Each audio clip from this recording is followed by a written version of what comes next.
Assalamualaikum warahmatullahi wabarakatuh. Kami dari kelompok 4 Psikologi Perkembangan akan mempresentasikan hasil diskusi kami yang berjudul Prinsip-prinsip Perkembangan Manusia.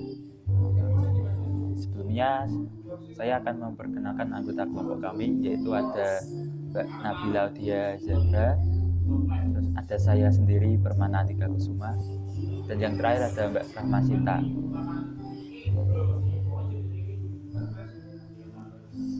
Yang pertama ada pengertian. Pengertian perkembangan berbeda dengan pertumbuhan, meskipun keduanya tidak berdiri sendiri. Pertumbuhan berkaitan dengan perubahan kuantitatif, yaitu peningkatan ukuran dan struktur. Tidak saja anak menjadi lebih besar secara fisik, akan tetapi ukuran dan struktur organ dalam otak meningkat.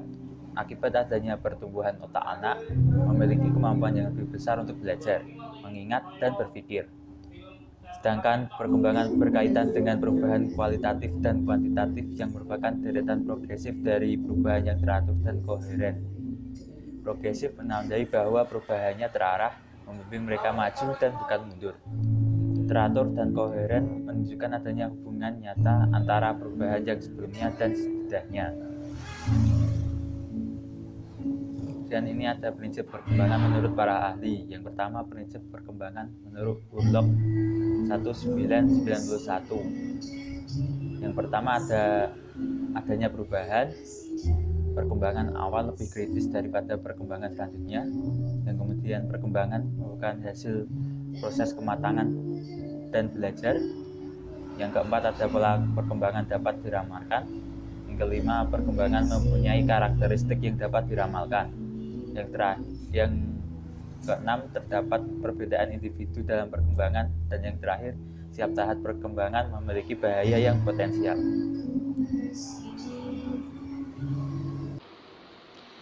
Baik, selanjutnya saya akan menjelaskan tentang prinsip-prinsip perkembangan menurut Paul Boltz. Menurut Paul Boltz ada 6 prinsip perkembangan. Yang pertama yaitu perkembangan berlangsung sepanjang hayat. Manusia mengalami pertumbuhan dan perkembangan sepanjang hayatnya dimulai dari masa pranatal, bayi, anak usia dini, anak prasekolah, anak tengah dewasa muda, dewasa madya, dewasa akhir sampai masa kematian. Yang kedua, perkembangan ditandai dengan kesempatan untuk memilih suatu pengalaman tertentu dan mengabaikan kesempatan pengalaman yang lain. Maksudnya, prinsip ini mengindikasikan bahwa perkembangan manusia selalu disertai oleh dua hal, yaitu prinsip memperoleh sesuatu dan prinsip kehilangan sesuatu. Yang ketiga ada pengaruh faktor biologi dan sosiobudaya bersifat relatif terhadap perkembangan. Maksud dari prinsip ini yaitu bahwa faktor biologi dan sosiobudaya memiliki pengaruh terhadap perkembangan psikologis manusia. Namun, faktor yang paling berpengaruh terhadap perkembangan psikologisnya tidak dapat ditentukan secara pasti. Selanjutnya yaitu perkembangan manusia melibatkan berbagai stimulus internal maupun eksternal. Stimulus internal yaitu rangsangan yang berasal dari dalam individu seperti motif, minat, bakat, kecerdasan, kreativitas, dan lain-lain. Sedangkan stimulus eksternal yaitu rangsangan yang berasal dari luar individu. Selanjutnya ada perkembangan manusia yang bersifat fleksibel dan berubah-ubah. Jadi manusia dapat berkembang sesuai dengan keinginan, motif maupun dorongan dari dalam diri, juga dapat berkembang setelah menerima pengaruh dari luar dirinya. Oleh karena itu, perkembangan manusia dapat diarahkan, direncanakan, dan dimodifikasi untuk memperoleh perubahan-perubahan yang semakin baik demi optimalisasi potensi individu. Selanjutnya yaitu yang terakhir, perkembangan manusia sangat dipengaruhi oleh konteks sejarah dan sosial budaya. Jadi perkembangan manusia tidak terlepas dari pengaruh masa lalu. Setiap individu dilahirkan dan dipelihara oleh orang tuanya. Mereka mendidik, mengajar, dan membina anak-anaknya sesuai dengan latar belakang pendidikannya, kemampuannya, dan pengalaman masa lalunya.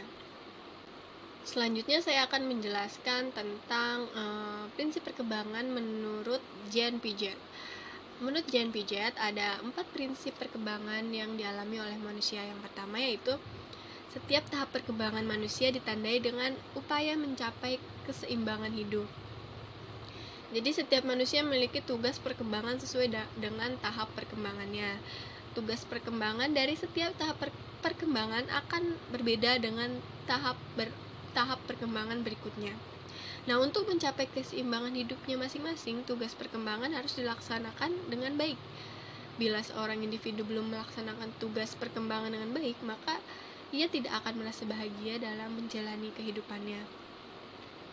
Yang kedua, setiap tahap perkembangan dipengaruhi oleh tahap perkembangan sebelumnya dan mempengaruhi tahap perkembangan berikutnya. Maksudnya yaitu misalnya masa anak usia 3 tahun dipengaruhi oleh masa bayi. Demikian pula masa bayi akan dipengaruhi oleh masa pranatal. Selanjutnya yaitu tahap-tahap perkembangan manusia itu bersifat universal. Artinya setiap tahap perkembangan yang dialami oleh manusia adalah sama atau tidak ada perbedaan antara bangsa yang satu dengan bangsa yang lain. Yang terakhir, ada setiap perkembangan sebagai proses menjadi secara integratif atau being proses. Jadi, setiap tahap perkembangan kognitif individu harus dicapai dengan baik sehingga dapat menopang atau mendukung tahap perkembangan kognitif berikutnya. Assalamualaikum warahmatullahi wabarakatuh. Nama saya Rama Sandra-Aini. Jadi kali ini saya akan melanjutkan materi dari kedua teman saya, Permana Andika dan Nabila Audia, tentang prinsip perkembangan manusia. Dan sekarang menurut Miller, ada 5 yaitu natur, kuantitatif, normatif, kesinambungan, dan progresif. Yang pertama, natur. Perkembangan bukan hanya dipengaruhi oleh faktor internal, melainkan juga dipengaruhi oleh faktor eksternal. Yang kedua ada kuantitatif. Kuantitatif mengandung pengertian sebagai perubahan fisik yang cenderung semakin meningkat atau menurun kapasitas ukurannya. Yang ketiga ada normatif, yaitu suatu tahap perkembangan individu yang cenderung mengikuti pola-pola yang sudah umum sesuai dengan konsep perkembangan secara normal dan formalistik, aturan-aturan, adat istiadat, sosial budaya yang berlaku dalam kehidupan bermasyarakat. Misalnya, anak masuk SD berumur 6 tahun, anak masuk SMP berumur 12 tahun, dan seterusnya. Yang keempat ada kesinambungan, yaitu perkembangan tanpa ada tahapan yang jelas, tetapi secara garis lurus. Seperti garis lurus, bersifat terus-menerus, tanpa jeda, tidak terputus, linear, dan berkelanjutan. Yang keempat ada progresif. Progresif adalah suatu konsep perubahan secara fisiologis yang secara cepat dan meningkat secara tajam yang dialami pada usia pranatal, bayi, anak, remaja, dan dewasa muda akibat makanan bergizi. Selanjutnya, untuk lebih jauh lagi, dalam buku Psikologi Perkembangan Anak dan Remaja tahun 2003 oleh Samsu Yusuf merinci beberapa prinsip perkembangan individu, yaitu ada perkembangan merupakan proses yang tidak pernah berhenti, semua aspek perkembangan saling berhubungan, perkembangan terjadi pada tempo yang berlainan, setiap fase perkembangan mempunyai ciri khas, setiap individu normal akan mengalami tahapan atau fase perkembangan. Dan yang terakhir ada perkembangan mengikuti pola atau arah tertentu. Jadi kesimpulannya, perkembangan berkaitan dengan perubahan kualitatif dan kuantitatif yang merupakan deretan progresif dari perubahan yang teratur dan koheren. Progresif menandai bahwa perubahannya terarah, membimbing mereka maju dan bukan mundur. Teratur dan koheren menunjukkan adanya hubungan nyata antara perubahan yang sebelumnya dan sesudahnya. Jadi itu tadi yang bisa kami sampaikan. Bila ada kekurangan atau kesalahan, mohon maaf. Dan kami dari kelompok 4 izin undur diri. Wassalamualaikum warahmatullahi wabarakatuh.